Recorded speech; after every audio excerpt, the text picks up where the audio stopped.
नमस्कार, मैं देवांश और आप देख रहे हैं युवा पॉलिटिक्स। आज हम आपको बताएंगे कि अगर योगी आदित्यनाथ उत्तर प्रदेश का चुनाव हारते हैं 2022 में, अगर वो हार जाते हैं तो देश में हिंदुत्व की राजनीति का क्या होगा।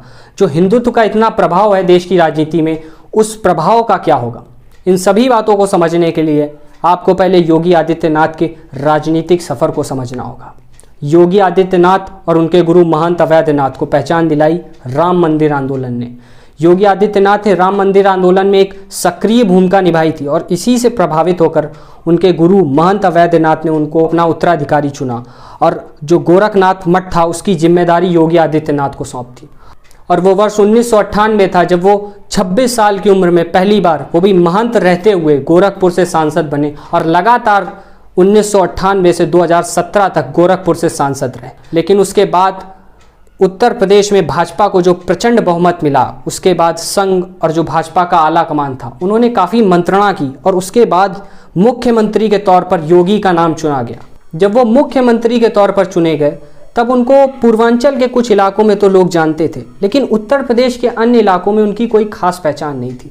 लेकिन मुख्यमंत्री बनने के बाद पूरे प्रदेश में जिस तरह से उन्होंने लॉ एंड ऑर्डर को संभाला और माफिया को ख़त्म किया, मुख्तार अंसारी, अतीक अहमद जैसे माफियाओं को ख़त्म करना हो और प्रदेश में एक भी हिंदू मुस्लिम दंगा ना होना हो उनके राज में, और इसी के साथ साथ जैसे राम मंदिर और सीए जैसे बड़े मुद्दों में जब प्रदेश का लॉ एंड ऑर्डर नहीं बिगड़ा तो उनकी एक अलग छवि लोगों के सामने बनकर आई और उन्होंने समय समय पर कई ऐसे बयान भी दिए जिससे उनको एक अलग पहचान दिलाई। उनके बयानों में एक स्ट्रेट फॉरवर्डनेस होती थी, वो कभी भी किसी चीज़ को लाग लपेट करके नहीं बोला। उन्होंने जो बात थी उसको एक स्पष्ट रूप में अपनी बात को सामने रखा लोगों के। इन सारी चीज़ों ने उनकी एक अलग छवि प्रदेश में बना दी। और उसके बाद आप देखेंगे आज अगर देश में हम बात करें तो हिंदुत्व का अगर कोई सबसे बड़ा चेहरा है तो वो योगी आदित्यनाथ ही हैं। अब हम यहाँ से आते हैं कि अगर योगी हारे तो क्या बदल जाएगा देश में। अब इस बात को आप इससे ही समझ सकते हैं कि जब योगी आदित्यनाथ ने लव जिहाद के खिलाफ कानून बनाने का ऐलान किया तो उसके बाद देश के अन्य राज्यों ने जैसे गुजरात, हरियाणा और मध्य प्रदेश ने भी इसका ऐलान किया।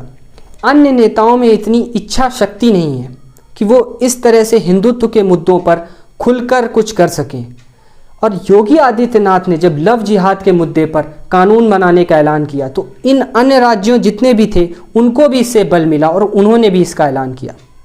अब आप बात करेंगे कि योगी आदित्यनाथ और नरेंद्र मोदी ये दोनों ही हिंदुत्व की राजनीति करते हैं, लेकिन नरेंद्र मोदी और योगी आदित्यनाथ की हिंदुत्व की राजनीति में जमीन आसमान का फ़र्क है। इसे आप भी समझ सकते हैं। अब आप इससे समझिए, अगर योगी आदित्यनाथ 2022 में चुनाव हारते हैं तो नरेंद्र मोदी का 2024 में जीतना असंभव है।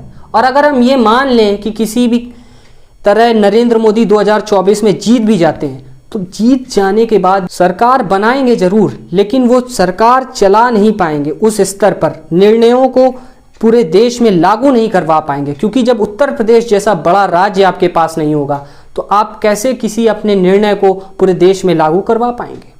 अब आप समझिए, जब उत्तर प्रदेश में योगी जैसा सख्त प्रशासक नहीं होगा और आप सीएए, एनआरसी जैसे मुद्दों पर कुछ काम करेंगे जिनका सीधा जोड़ के देखा जाता है कि ये सभी हिंदुत्व के मुद्दे हैं, तो देखिए कितने शाहीन बाग बन जाएंगे उत्तर प्रदेश में। और उस वक्त आपके पास योगी आदित्यनाथ नहीं होंगे कि इन शाहीन बागों को उखाड़ कर फेंक दें। उस वक्त आपको इन शाहीन बागों के सामने अपने घुटने टेकने होंगे और अपने निर्णयों को वापस लेना होगा और इसी तरह सारे हिंदुत्व के मुद्दे हाशिए पर चले जाएंगे।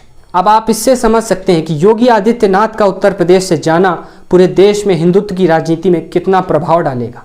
आज का वीडियो यहीं तक था। अगले वीडियो में आपसे फिर मुलाकात होगी। आप चैनल को सब्सक्राइब करिएगा, वीडियो को शेयर करिएगा।